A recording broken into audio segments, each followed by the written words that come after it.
around 1876. During the time that they were known to be from a Christian family, on an annual basis, they were required to go to the local, I guess, city hall and do what's called the fumier. The fumier was they had to stomp on a picture of Jesus Christ or Virgin Mary. And that was proving that they were not Christians anymore. And this is a picture of a fumier.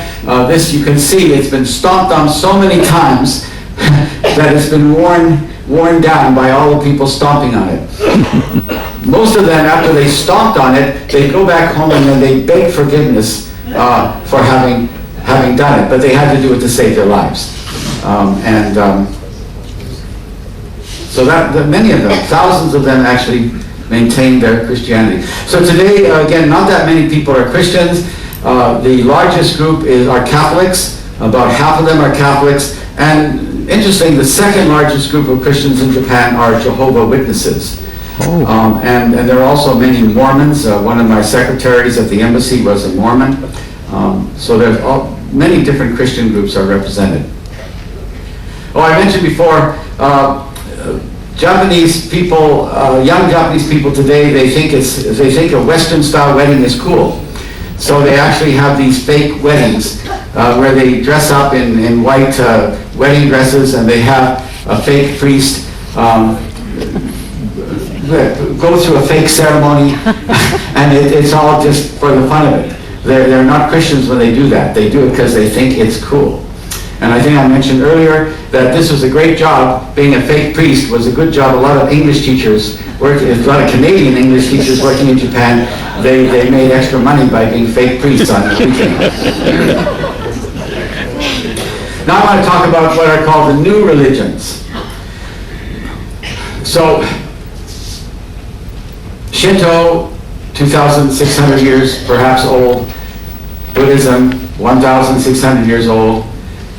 But in the Meiji period, which was 150 years ago, there was a lot of social unrest because there were these dramatic changes going from a feudal society into a modern society, industrialized society. People were psychologically imbalanced, and there was a growth of totally new religions. That's why they call them new religions.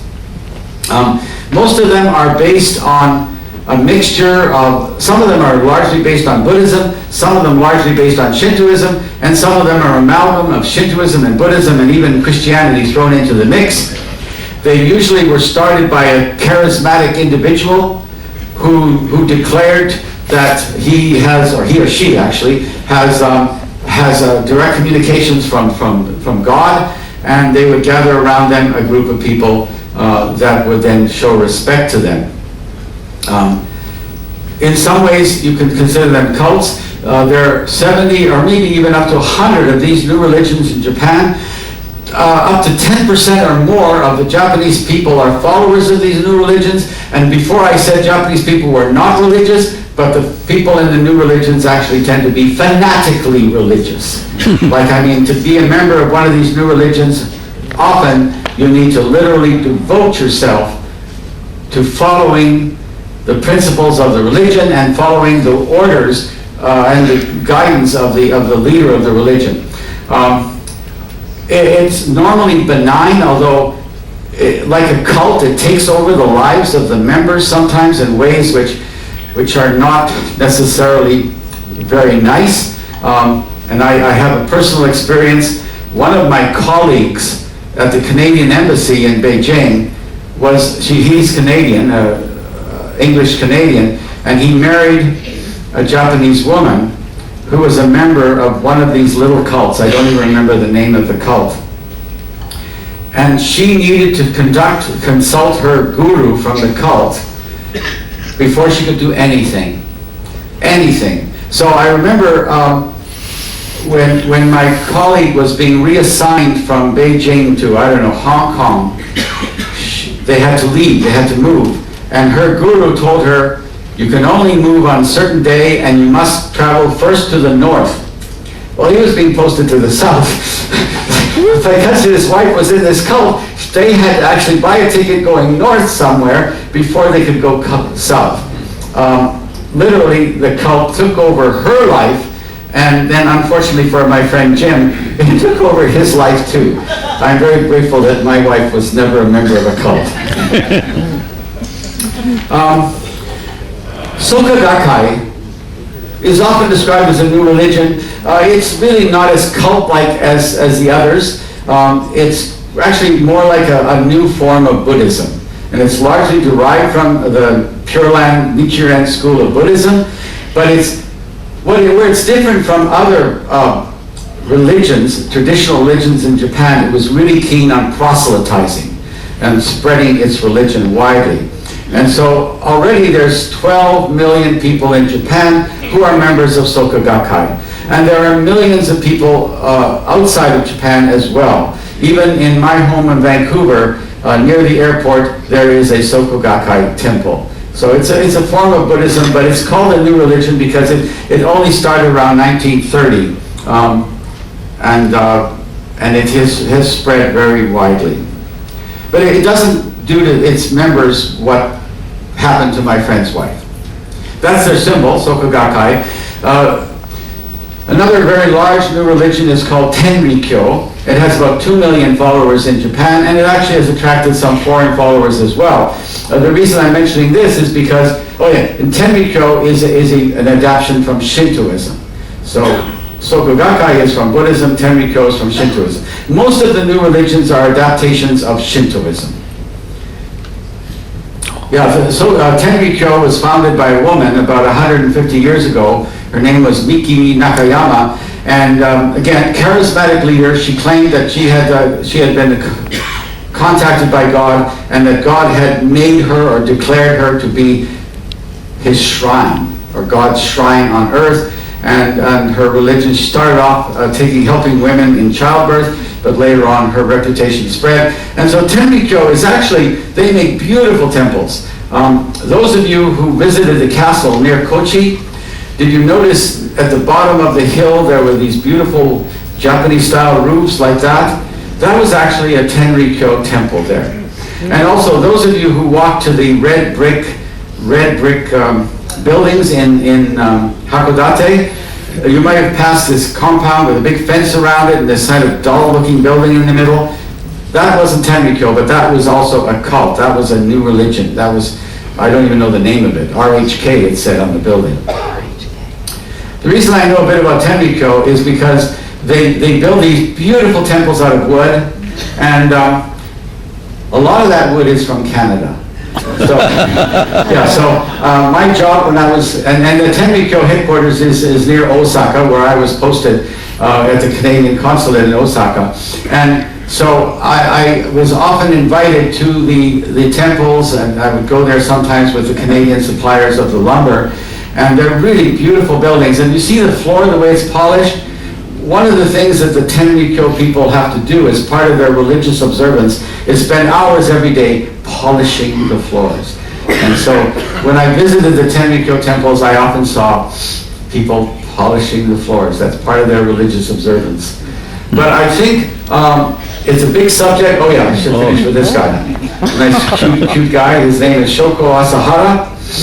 And he was one of these charismatic leaders of a cult, a new cult, but this was a very malicious cult. Most of them are relatively benign, but this one, Om Shinrikyo, was really malicious. He gathered together a group of people. He was the founder, and you can see him there in the middle. And you know, it's amazing. The people who joined Om Shinrikyo were mostly highly educated people, often with scientific degrees. Many of them had advanced degrees in computer engineering, and yet they turned themselves over to this guy in the middle and basically did whatever he told them to do.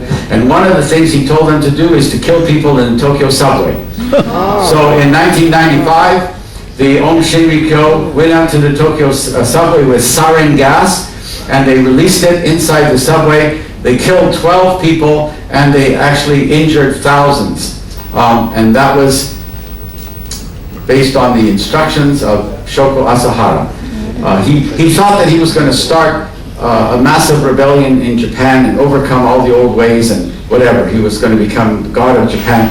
Anyway, of course he didn't succeed, and I think I read recently in the last year or so he Shoko Asahara was executed, as a mass murderer, because that's what he was.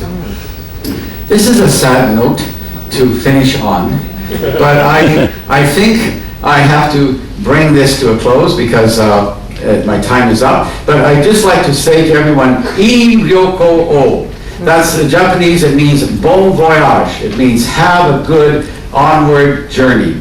And so I do wish you all a very pleasant continuing vacation and journey and a safe return home. And I'd like to finish by thanking you all for giving me this opportunity to share my time and my thoughts with you about Japan, my second home. And also I've enjoyed so many conversations around the ship with all of you. And so it's been my great pleasure. And I thank you very much. And I ryoko o. Thank you.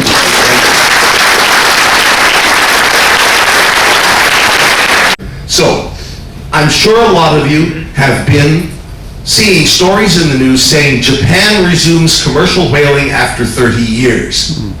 And those stories invariably miss, at least everyone I've ever seen, miss explaining what is really meant by that, because it's not the way it sounds. It sounds like Japan has suddenly massively expanded its whaling program. That's not true. So I'm going to take you back and bring you up to this point so you can understand what these news stories are all about. Certainly, they are whaling. They are bringing ashore animals like this whale here, which is probably a minke.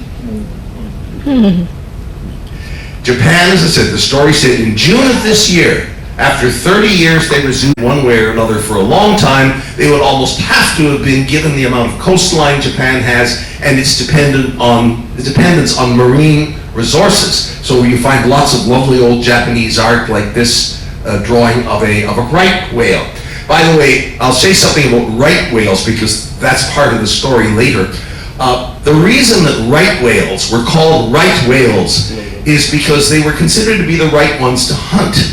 Because back in the 19th century, when most whaling was done from sailing vessels with handheld harpoons, right whales are slow, as opposed to the big rorqual whales like the blue whale that are very quick swimming, and when they die, they float.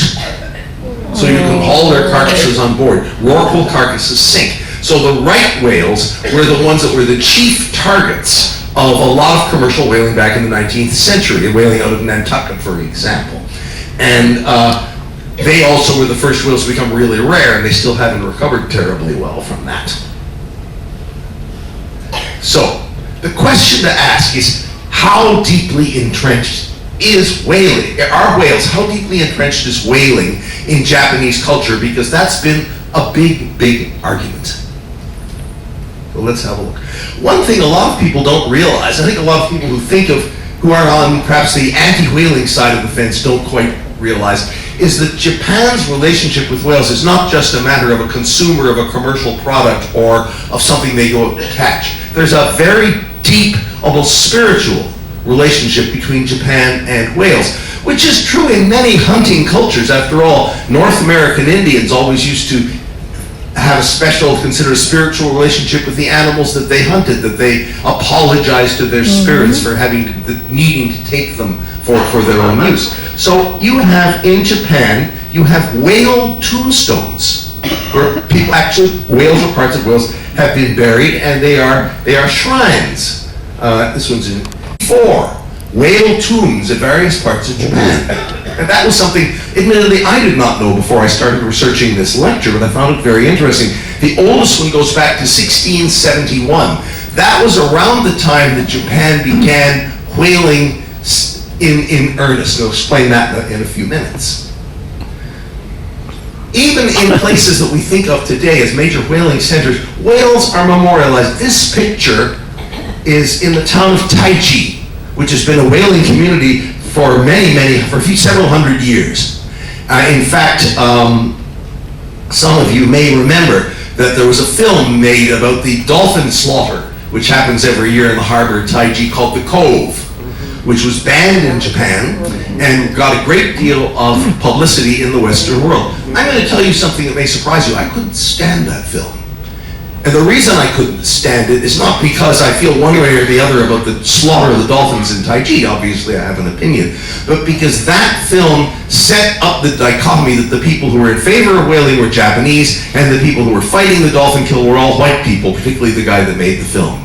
And that's the worst possible message I think that could possibly have been given, because there are plenty of people in Japan who are very serious conservationists, who are opposed to whaling, who are opposed to their government's policy on whaling. They should have been the spokesman. Having the guy who made the film show how brave he was just breaking into meetings and things is not the way to do this, in my humble opinion. Anyway. Whalers in Taiji, and this is something, if you watch the film, you might not have realized, they actually hold annual memorial services to ask forgiveness for the whales that they kill. So that's an aspect of all this that may surprise some of you who only watch perhaps certain types of publicity about what whaling is involved in Japan. And this doesn't mean you have to like whaling in Japan. I don't. But we should appreciate that it operates on a somewhat different level than perhaps we might think. So, here's a famous story, for example. This is Miyamoto Musashi, a famous warrior in Japanese history, who is one of the stories they tell about him. He lived back in the 1500s, or late 1500s, 1600s, is that he once killed a whale. The text to this painting reads, Miyamoto Musashi was born in Higo, became a retainer in Buzen, etc., etc. Once at sea off the coast of Buzen, he pierced an enormous right whale with his sword. Now, this drawing was actually done in the 19th century, and some people have cast doubt on this story. Apparently, this gentleman was a vegetarian. So whether he would have gone out and stabbed a whale is open to question.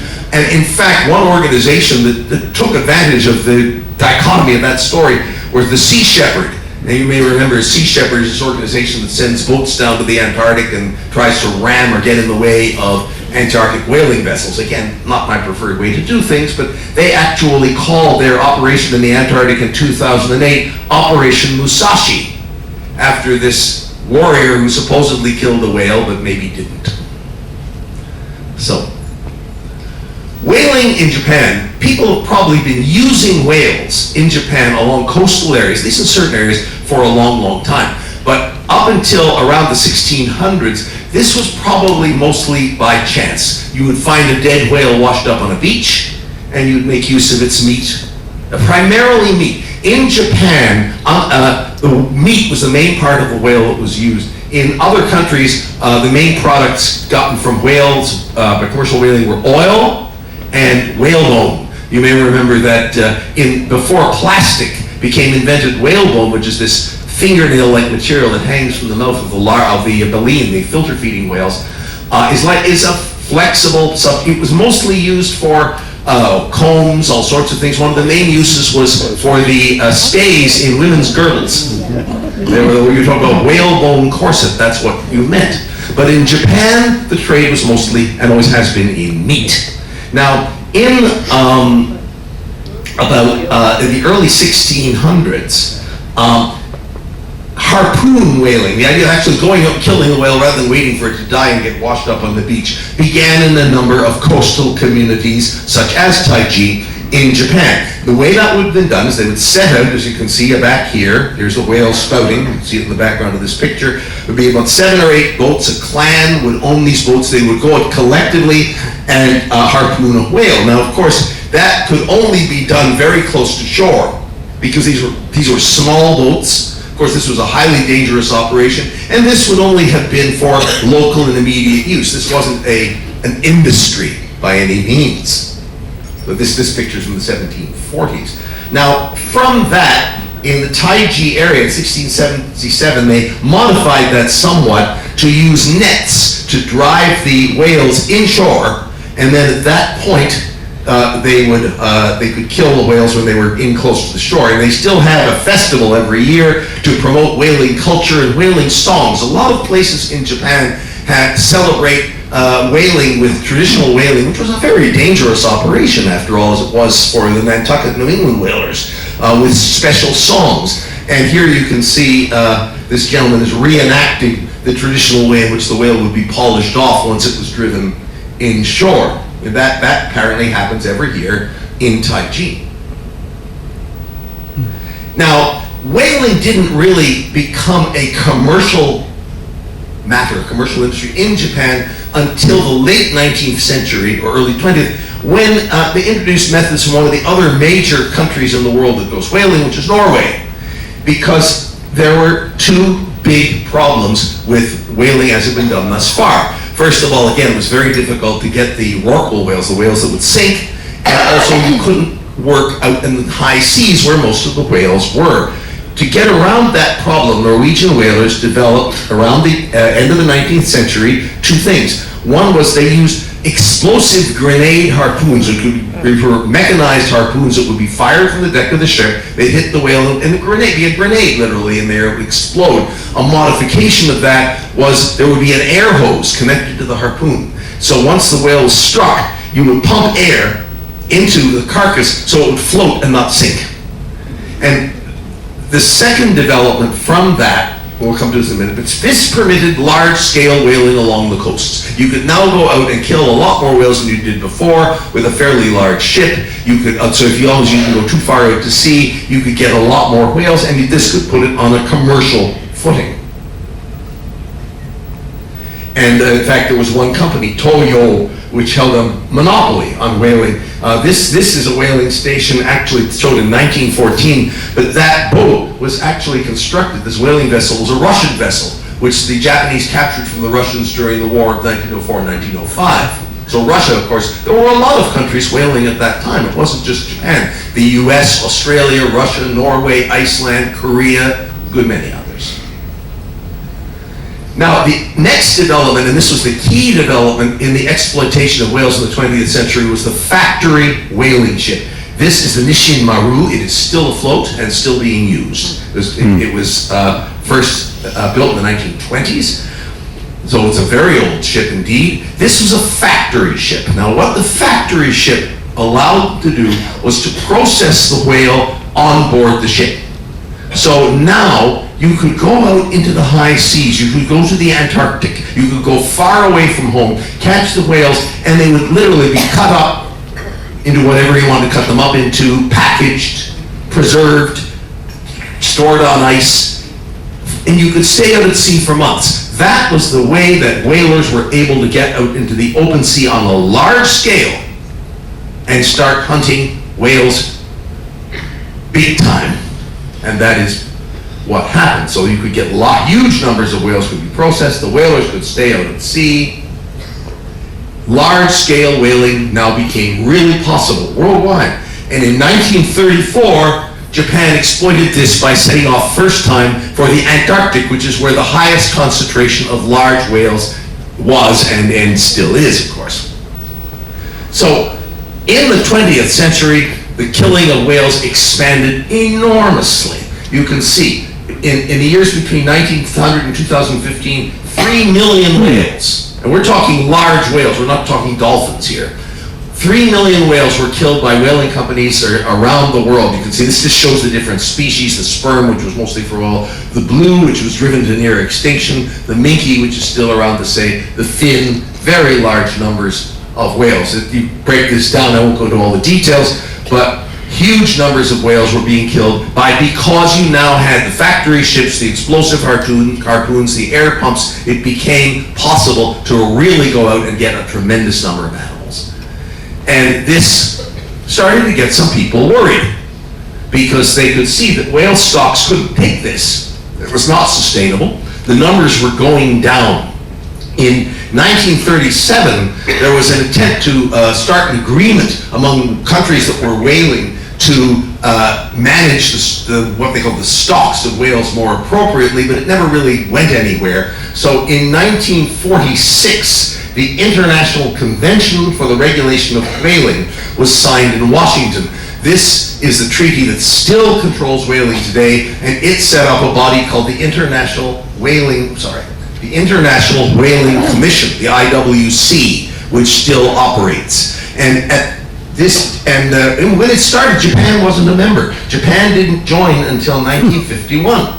But the objective was to provide for the proper conservation of whale stocks and thus make possible the orderly development of the whaling industry. So this was not a treaty to protect whales. It wasn't a conservation treaty. It was a treaty to keep the business going, to make sure that there were whales out there to go and catch.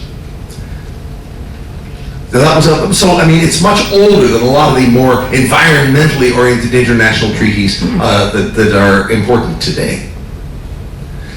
But it didn't work, because the countries that were whaling just simply stepped up their efforts. And here you can see, this is a graph showing whale catches by various countries in the world. Japan is the purple thing here, but otherwise you have the Faroes, United Kingdom, Greenland, Russia, Norway, and you can see, here's World War II, so obviously there wasn't much going on at that time. But if the International Whaling Commission was established in 1946, it was supposed to regulate the numbers of whales taken. Look what happened. Huge numbers killed in the mid-1960s. It was called the Whaling Olympics. This is a problem that we have. We call it in science and environment the tragedy of the commons, which is that if there's a resource out there that belongs to everybody, everyone will race to get as much as they can of it before the next person does. So countries would say, well, if I don't go up there and catch a lot of whales, then the next country will go and do it and there won't be any left for me. So the Whaling Olympics. Catches remain very high, and one of the big problems, I say, in the 1950s, remember I said 3 million whales killed in over a century, 600,000 of them were killed in the 1950s alone, 700,000 in the 60s. So that was the peak whaling period. And one of the big problems was countries were supposed to report how many whales they were killing, and the reports were regularly falsified. The biggest culprit in this Japan was involved, but the biggest country in this was the USSR, which simply lied through its teeth about the number of whales it was catching, grossly underestimated the numbers that it was taking. And of course, without accurate catch numbers, there was no way to set appropriate quotas, there was no way to manage the industry. You simply had to do it based on what you were being told, and what you were being told was demonstrably false. So, that led to a growing demand as the environmental movement began to get going in the late 60s, early 70s particularly, to a demand that whaling had to stop. This was really when Save the Whales became a rallying cry. I'm sure you all know that. Australia and the US, under pressure, local pressure, got out of whaling altogether and became very strong advocates to end whaling worldwide. Just on the grounds that, look, you just couldn't do it. This was unmanageable. You could say you have a management system, but it's a complete flop. So, there was a call to ban whaling, but remember that the International Convention did not set itself out to be a whale protection treaty. It was a business preservation treaty. So if you say you have to use that to stop whaling altogether, then Japan and other countries like Norway and Iceland could argue that that wasn't what the treaty was for. It wasn't meant to stop whaling. It was meant to keep it going. But there was a call, goes back as far as 1972 in the UN, the UN Commission on I think it's Humanity and the Environment, I believe that stands for, called for a 10-year moratorium. The idea was we'd stop whaling for 10 years. In that 10 years, the countries could get together and work out what they called a revised management program, an RMP, which would allow them to put whaling onto a viable, sustainable basis. And in 1982, the moratorium was adopted by the International Whaling Commission, much to the objections of countries like Norway, Iceland, and Japan. Norway and Iceland filed official objections. They were allowed to do that under the treaty. They said, I don't care what you guys decide, we're not going to do it. Which is an opting out procedure that is common in international agreements. Japan also did. The moratorium came into effect in '86, as a matter of fact. Japan also filed an objection. But Japan was the only country whaling in the Antarctic at that point to a great extent. They were perhaps more under the gun than countries like Norway and Iceland, where Russia was phasing. Russia was collapsing anyway at that time, the Soviet Union. So the United States stepped in and in effect muscled Japan into accepting the moratorium. The United States has a couple of acts. One is called the Packwood-Magnuson Amendment, the other Capelli Amendment and the Packwood-Magnus Amendment. These are amendments to fisheries acts within the United States that allow the United States to censure other countries that they see as violating international agreements that are supposed to protect marine and other living resources. If, for instance, under Packwood-Magnus, if a country is seen to be violating or making impossible the enforcement of an international treaty to protect a marine resource, they can say, okay, you can't bring your fish catches into the United States. And this is a very serious threat. And Japan, faced with censure under these American laws, decided that it better join in with the moratorium, so it dropped its objection. But that didn't mean that Japan was going to stop whaling. Also, at the same time, the CITES Treaty, this is the convention that deals with international trade, like ivory trade, things like that, in effect joined in the IWC moratorium.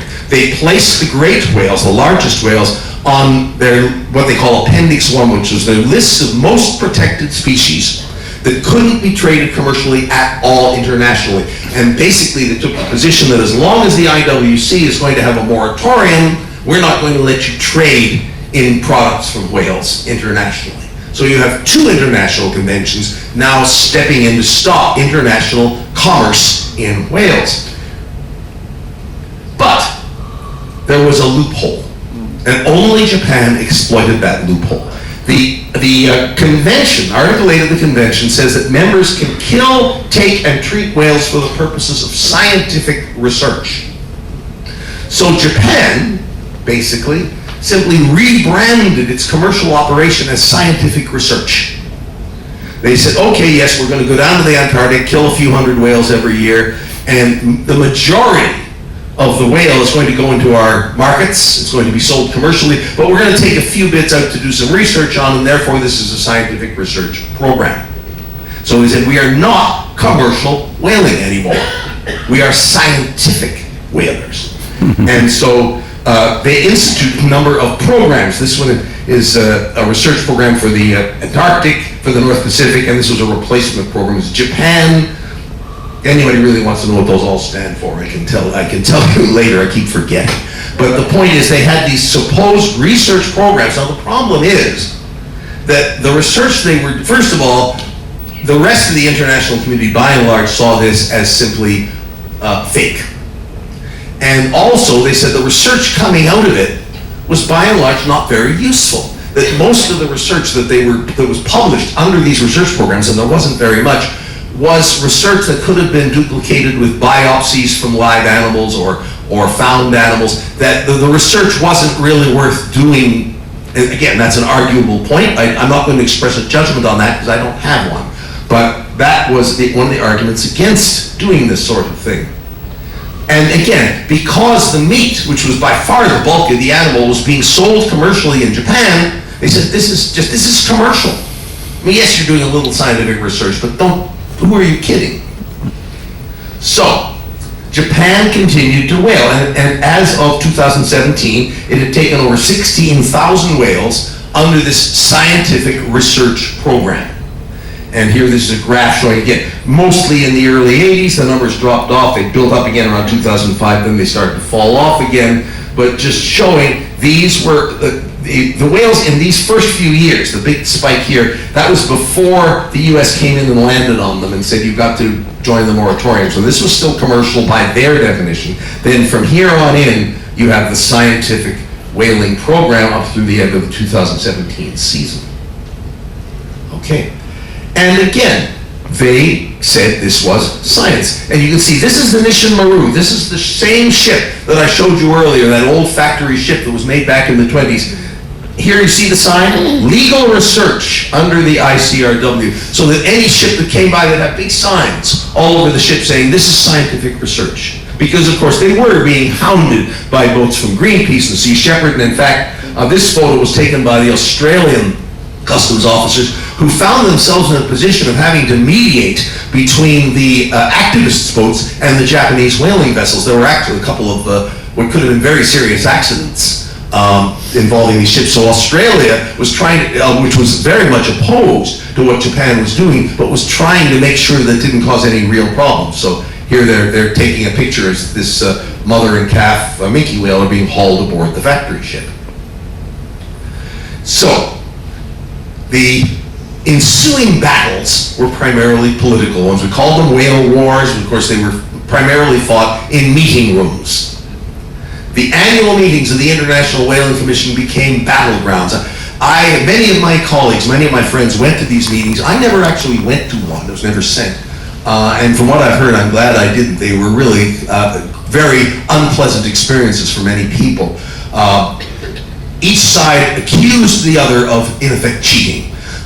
Because the Whaling Commission vote had to be 2/3 in favor if they wanted to make any change, like to end the moratorium, there was a move on both sides to get countries to join so there would be extra votes. Of course, environmentalists encouraged a lot of countries to join up to vote against whaling.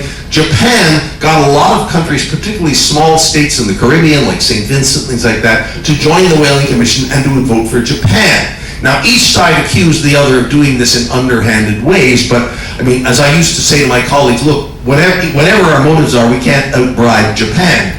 And, well, despite what you may read, I will say one thing on the side of things. Most environmental organizations that I've ever worked with or heard of are not rich. And their employees do not make lots of money. They could make a lot more money doing something else. So the idea that we're doing this for the cash, sorry, no. But Japan had been accused of bribing officials. I was told stories of people walking into meetings with suitcases of money, and there were other things being offered, which perhaps I shouldn't go into here. But they tied overseas, and they used to tie overseas development aid. They would go to these little countries and say, look, we will spend vast amounts of money, foreign aid for you, but this is how you're going to vote at meetings of the Whaling Commission and CITES. And they spend a lot of money, in effect, to a lot of these small countries, and if these countries ever change their vote, Japan was right up there saying, well, your aid program is going to end if you vote the wrong way. That did happen. So, and also, of course, while this was happening, groups like Greenpeace and Sea Shepherd went out in the high seas and launched programs to interfere with whaling vessels. You can form your own opinion about whether those were good or bad things to do. Personally, I think we accomplished a lot more acting like diplomats than acting like pirates, but that's me. And of course, there were worldwide protests, including in Japan, against whaling. So an anti-whaling movement, and it became, in many people's eyes, and I think in the government of Japan's eyes, an anti-Japanese movement also. So there were, and again, because Japan wasn't the only country that's whaling. Japan was very quick to point out that other countries were catching whales. This catch, actually, see, Canada, but all of this whaling was what they called Aboriginal whaling. That was subsistence whaling by local peoples. It was allowed by the Whaling Commission. It would be the Inuit would catch a few bowhead whales, for example. It wasn't the commercial scale whaling. It was going on in Norway, in Japan, South Korea, and Iceland. And Japan was the only country that was whaling for some species, like the sei whale. But Aboriginal whaling also included smaller whales, like pilot whales and narwhals. Japan, the only country to have the sei whale, and which was common in the Antarctic, and the Bryde's whale, tropical. So whaling became an issue of high politics. Now, the thing you have to understand here is that whaling was an enormous money loser for Japan. It was not a profitable industry. The whaling fleet was old, very, very expensive to maintain. The government gave huge subsidies, millions and millions of dollars, to keep Japan's whaling fleet afloat. And there simply wasn't the kind of demand to back that up. So it wasn't demand in Japan for whale meat that was driving the trade. And there's been a lot of discussion by both Japanese and non-Japanese authorities as to what was. And the general consensus is this was primarily due to pressure from the Fisheries Agency, which is the government body that regulates fishing and whaling. Japan, as Terry has explained to you, is a hierarchical society. So your place in the government hierarchy, in terms of what subsidies you get, what pay, what privileges, what influence you have, becomes very, very important. And the Fisheries Agency held a very important place, or a very crucial place, in the Japanese government, and they didn't want to lose that stature. So the fisheries agency was actually is considered by many, including many Japanese, to be the main driver of why Japan kept fighting to protect an industry that was losing money. So the fisheries agency, as I say, was determined to protect its role in the government, and to do that, they decided to make whaling a nationalist issue, to make the issue of whaling to be Japan versus the world. That this was something that was symbol of Japan that had to be protected, whether it arguably was or not. And anti-whaling was also seen, there was also a thin edge of the wedge argument. Remember that Japan, like Britain in the 19th century, achieves a high level of economic status, but it's a small, heavily populated island country. That means it has to have access to resources in other parts of the world if it's going to keep that standard of living. And that meant that Japan had to be able to go out and get tropical timbers, they had to go out and get fish. And these were big money makers, which still are, for Japan. So if Japan's argument was, if the international community can tell us that we can't go out and catch whales, the next thing they'll tell us is we can't go out and catch tuna, or we can't go out and catch other fish that are really worth big money to us, and we're not going to accept that the international community has the right to tell us that we cannot have the resources we need to survive. So that was an argument that I think was very important in the thinking of people who were trying to protect Japan's whaling industry. So one of the things they had to do, the fisheries agency had to do, was to get whale meat accepted in Japan as an important part of their culture and diet. Now, whale meat was not in the past. Remember, there were coastal communities, places like Taiji and Kushiro and a few others, that had been whaling for centuries, but there wasn't much trade for whale meat or taste for whale meat in the bulk of Japan. It was a local specialty. After World War II, there was, yes, a surge for whale meat in Japan, but that was primarily because after World War II, beef was scarce and whale meat was relatively cheap. So it wasn't a cultural thing, it was basically that was what was available in the store, what you could afford.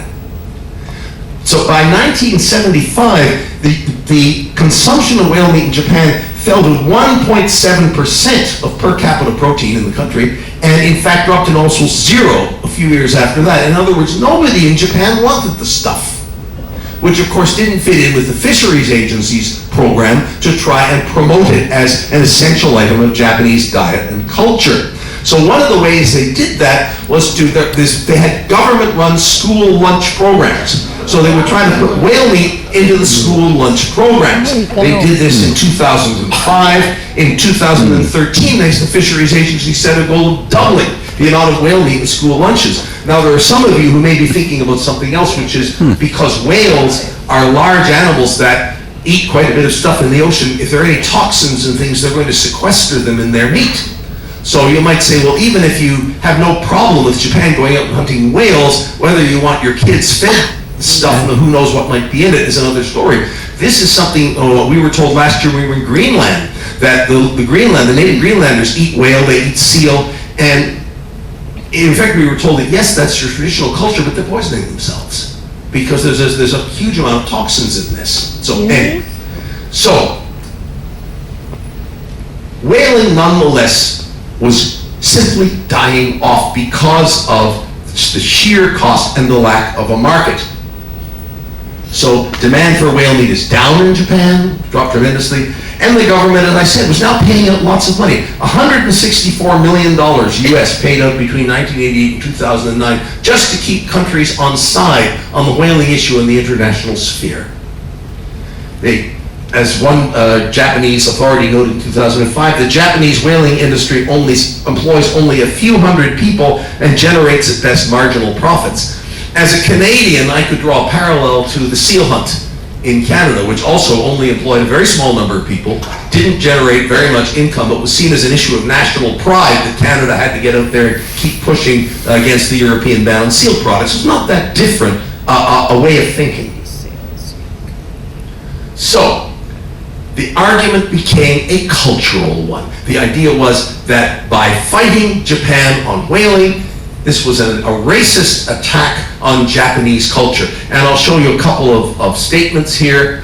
Here's one coming out of the fisheries agency. Here's the fisheries minister in 2013. I don't think there'll be any kind of an end for whaling by Japan. We have a long historical tradition and culture of whaling. Criticism of the practice is a cultural attack, a kind of prejudice against Japanese culture. Well, you can make your own minds up about that, but this particular quote, which was the Japan Whaling Association in 2015, said, asking Japan to abandon this part of its culture would be compared to Australians being asked to stop eating meat pies, Americans being asked to stop eating hamburgers, and the English being asked to go without fish and chips. Well, I will tell you that when I showed this slide to Hiroko-san, she burst out laughing. I mean, that would only be true if less than 2% of the British population ate fish and chips, or less than 2% of the population of America ate hamburger. The argument simply doesn't match the facts. And I don't think anybody outside Japan took these statements very seriously, but they were used to sell the point that attacking whaling was attacking Japan, was attacking the Japanese people. That's one of the reasons I objected so much to what was done in the Cove, because the Cove gave exactly that message. Here are the white guys coming to Japan to save the whales from those dirty Japanese. And that's exactly what you shouldn't say. It isn't accurate, it isn't true, and it isn't helpful. So, is that cultural argument really a valid argument? Certainly, whaling has been important in Japanese culture. I'm not denying that it has, but again, locally. Here, for instance, this was a sword mounting a buckle. You can see they're hunting a whale there. Whaling is traditional, but in some areas, not throughout the country. It would be like saying that, shrimp farming is traditional in the United States. Well, it does if you live in Louisiana, maybe not if you're in Iowa. Whale meat has not been eaten in most of Japan until recently. Most people don't want it. Factory ship whaling also. If you're talking about traditional whaling, you're talking about what we showed you earlier. Going out in a few small boats from the coast and harpooning a whale fairly within reach, which is what the Makah Indians have done in North America, which is what the Inuit do in Canada. Not sending out an enormous factory ship to the Antarctic to catch every whale you come across. So they're not the same thing. And the argument has been on the part of the anti-whalers that the government is trying to manufacture a tradition that wasn't really there, or wasn't there to the degree that it was promoted. Not that it wasn't there at all, because it clearly was. So, this led to the World Court. In 2010, Australia took Japan to the International Court of Justice. They were arguing that the scientific quote-unquote whaling program of Japan was a really commercial whaling in disguise, and therefore violated the International Convention on the Regulation of Whaling, and they wanted the World Court to tell Japan to stop. And in 2014, after a very lengthy case, the court did rule that the current Antarctic whaling program, JARPA 2, did violate the convention. And Japan had actually bound itself at that point to observe the judgment of the court. So the court ordered that Japan, quote, revoke any extant authorization, permit, or license to kill, take, or treat whales, and refrain from granting any other further permits. Well, of course, to say that Japan didn't like this was probably an understatement. Japan did, however, withdraw the program, but they started a new program of scientific whaling, or what they called scientific whaling, which, of course, activists said, hey, it's the same thing with a different name, and the Japanese said, no, this is quite different, we're being much more cautious. Again, I can't really tell you the details, I'm not sure what between the two were, but Japan also said that if we ever get hauled back to the court again, we're not going to recognize any decisions they made. Remember, the decision was only on the Antarctic whaling, not pelagic whaling in the North Pacific, for instance. So, the ultimate move for Japan came last year. Japan had been trying for years to get the International Whaling Commission to lift the moratorium, which they argued had only been meant to be temporary, and had only been meant to wait until we had this revived management scheme, and they said that everybody is blocking the development of the management scheme so we can keep the moratorium in place. They're cheating, in other words. And they had an argument, I think. But anyway, in 2018, after one last effort to get the moratorium lifted, they said, okay, that's enough. we quit. And they walked out of the International Whaling Commission. So these are the countries that are currently members of the Whaling Commission, in shown in blue here. And that meant that their scientific whaling program was now no longer necessary because they didn't need to fit the International Whaling Commission's rules anymore. So why did they then take the next step? What they did is they didn't just say, okay, we're out of the IWC, we're going to keep whaling in the Antarctic, we're going to call it commercial like you always said we were doing anyway, and you guys can all go take a leap. Instead, they withdrew from the Antarctic completely. They ended their program in the Antarctic. And they also ended the program in the North Pacific outside of their own waters. Why? Well, I think there are a couple of reasons. One is that it's going to save them hundreds of millions of dollars in foreign aid and, well, you can call it foreign aid, that, shall we say, incentives to countries to vote at IWC meetings in Japan's favor, because if Japan is no longer in the IWC, it doesn't need all these countries to support it. So that saved them a lot of money. But I think there was another reason. We'll come to that in a minute. Here's what they actually said they were going to do. Japan has now said that it will only catch whales within its own exclusive economic zone. That means only in the within its own waters. They'll send their pelagic ships out of Shimonoseki, and these will be the local whaling villages. So it'll restrict its whaling. The focus will be on both coastal whaling and offshore whaling, but only in their own economic zone, such as this. They go after this animal, Baird's beaked whale, which is a coastal whale that is caught in Japan. Japan tried to get an exemption for small whales, but they couldn't get it before they quit the IWC. And they were going to say, okay, now we can also hunt minke whales in our waters, which we couldn't under the moratorium. But that ignores one other treaty, which is CITES. And I know I'm running a little low on time, so I'm going to try and speed this up.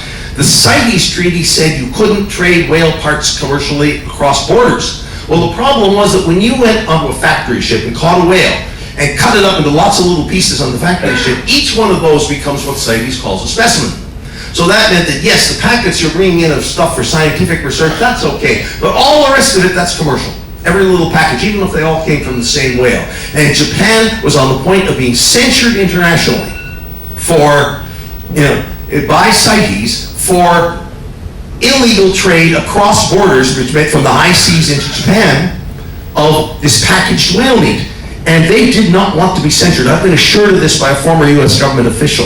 So they decided to get out. They may be ending their whaling in international waters to avoid the censure at CITES, which is happening right now, as a matter of fact, and because the whale meat package at sea violates CITES. And CITES is actually now asking, there are a lot of countries saying, okay, destroy all the stockpiles of this stuff you've got sitting in Japan. That's a current argument going on right now. So, is whaling going to die? When Japan said it was reopening commercial whaling, what they really meant is, we're no longer calling it scientific, and we're stopping most of the whaling we're doing. We're not going to be on the high seas anymore. So Japan's pelagic fleet is old. It's expensive, I've said that. Coastal whaling towns aren't even much interested in getting whaling built up again. This has been shown by surveys. So, they don't need to save face internationally anymore. They're now whaling within their own waters only. Is this the prelude to them simply letting an economically non-viable industry slowly die, in which they can say, look, this was our decision. It wasn't forced on us by the world. It's something we did within Japan. I think it is, and some other people think it is too. I've had people ask me, what should we do to stop Japan commercial whaling? I say, don't do anything. Leave them alone. They'll figure this one out for themselves, and the more we tell them they shouldn't do it, the more they're likely to keep it up. So, we may be heading for a post-whaling world, and according to Dr. Kumi Kato, who's a Japanese-Australian scientist, today, however, with the global realities of climate change, resource depletion, and species loss, Japan cannot label whale conservation as a Western idea. Nor can Japan view its culture as so unique that it cannot be understood by non-Japanese. Conservation of species and cultural rights now require serious rethinking. The urgency of the environmental crisis means we can ill afford conflict. So that brings us to where we are now, and I hope this now makes a certain amount of sense to you. Now, for those of you going on to Sydney, you're stuck with me for 13 more lectures. For the rec. Thank you for coming. For my talk about women in Japan.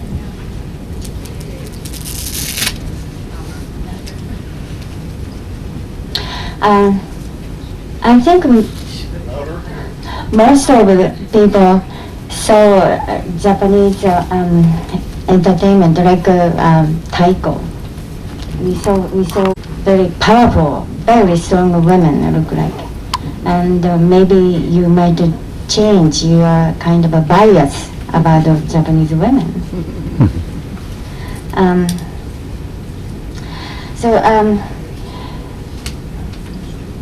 I'd like to talk about many aspects of Japanese women, but from history. And we have a kind of you may have a bias about what Japanese women developed by maybe media and books or movies from like Memoir of Geisha. And maybe you might have a bias like Japanese women are submissive or introverted. But for me, Japanese women are very strong.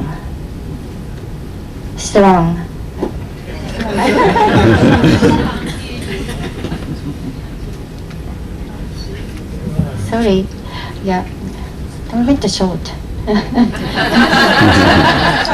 Yeah. Oh, okay. Can you hear now? Yes. Okay. Yeah. So maybe you may have a little bit of bias about the Japanese women. They're submissive or subservient or introverted.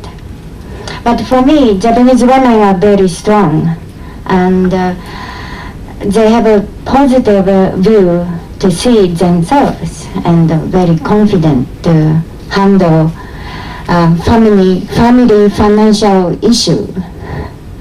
I remember my father when I was a child, very small child, about elementary school age. My father brought his salary in cash in an envelope and bring home and give it to my mom without open every month. And all families, I think father did also. But now the company send money to bank account, so women can do it. So that's a little bit frustration for women nowadays. But like this, women handle all families' finance, and they did well when the economy is not easy to handle. So for me, Japanese women are very strong, and you can get that feeling from dramas, women dramas also. So now I'd like to talk about a little bit of this kind of so handling financial family finance is come from a matriarchal culture from long time. I think we women, Japan, had the matriarchal culture.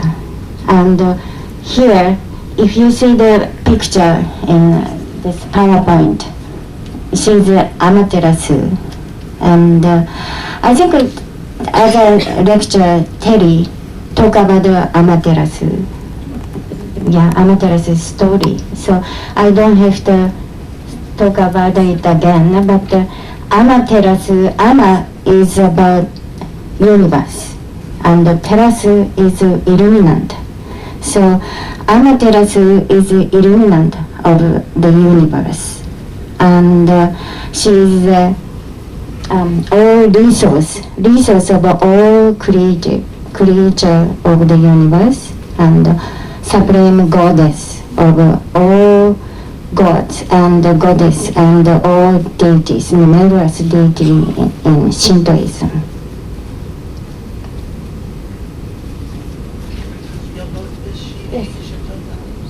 Yes, she is one of the Shin, but the supreme, she is the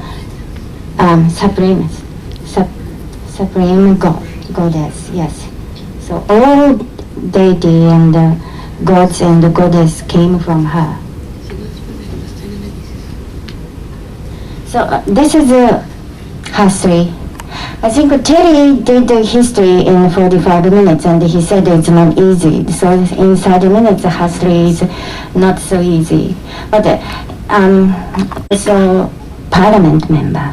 But also there are majority of ordinary women who had to endure hard labors or sold for prostitution or join into demonstration of political activities in here. So I'd like to start a matriarchal time. So about 300 AD, there was Himiko.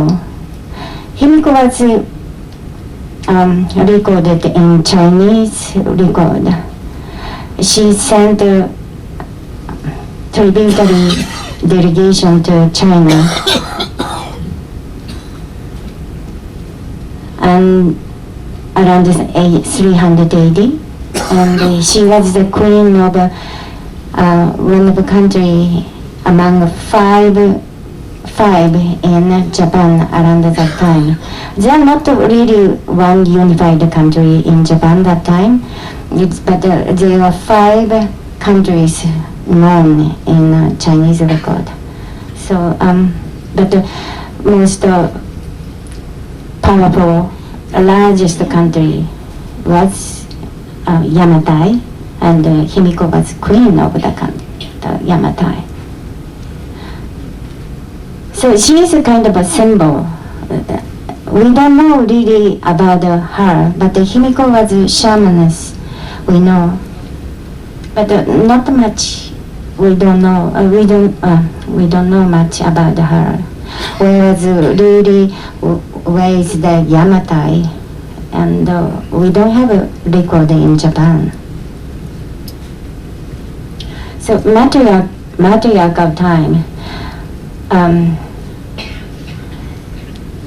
Women are registered as a head of a family, mostly matriarch in one big family, extended family in a government record. And eldest daughter inherit family wealth and position as a matriarch. And also, even Seiko, like Seiko, this is an empress name, but the empress or emperor's royal family member live, all women and men lived in mother's property, and men commute to their wives. So family wealth and position and when men and women married, marriage is a little bit vague in definition. They don't have a really, they don't marry. Marriage is not under contract, with a contract. So maybe men commute women's place a few times or several times. It's kind of a marriage, but divorce or separation was easy.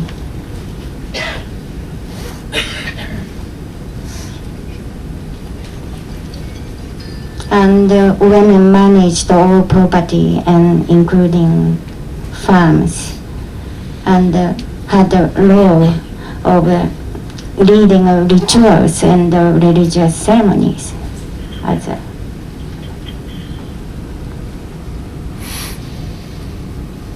But things has changed when migration from a continent and the Korean Peninsula. Because people brought Buddhism or Confucianism with their culture, and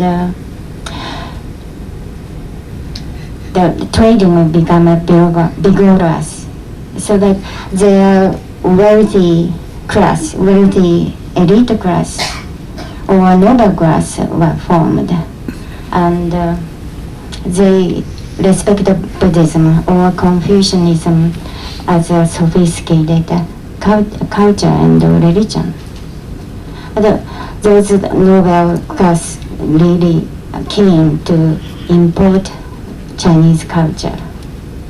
But also, they little bit look down on Shintoism or conventional shamanism. So there is a little bit of conflict that started at the same time with Shintoism leaders and Buddhist noble people.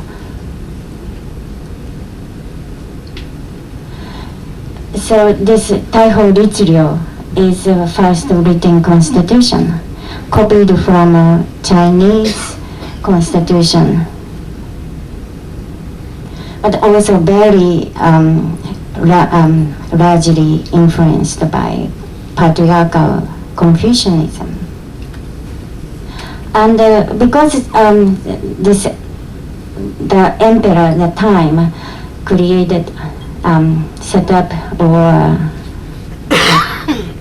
implemented this constitution because they wanted disassembled matriarchal system, and they want to create a more Confucius society that based on Confucius patriarchal society.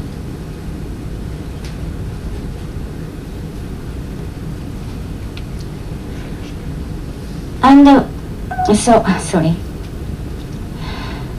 So this constitution forced formerly married couples to live together, and under the legislation of husband name as a head of a household. So this is a big change from a matriarchy. Matriarchal time, matriarch women are head of family. But now we can't do this in this time. And also at the same time, this constitution had a law limiting women to go to many different places like a government office or business or in court. They eliminated women to go and do business. And also women were banned to read and write. Around this time, they used only Chinese letter. We have now 3 different writing systems in the Japanese language, but at this time they imported Chinese letters and used it in as a Japanese, but only for men. Women were banned to write and read. So women developed another style of Japanese writing system, hiragana. It was around 1,000 years AD. And this is a little bit of jump down. Oh, okay. Sorry, I just didn't mention about the... So, about the conflict with the Shintoism leader and Buddhism leader were always fighting from around 700 AD until about 1200 AD, and always fighting so that the survived samurai emerged and created